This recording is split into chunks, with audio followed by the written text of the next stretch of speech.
எனக்கென்ன சாபமோ விளங்கலையே, துப்பறிஞ்சு பாக்குறேன் தொலங்கலையே. திசை எங்கே, திசை எங்கே, திசை எங்கே, வழிகாட்டும் ஜீவனில்ல.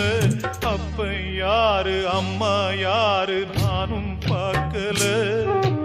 கண்ணீரத்தான் கண்டேனம்மா தாய்ப்பால் பார்க்கல.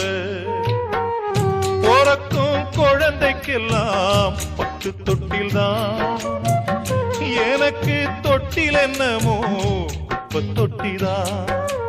அப்ப யாரு அம்மா யாரு நானும் பார்க்கல. கண்ணீரத்தான் கண்டேனம்மா தாய்ப்பால் பார்க்கல.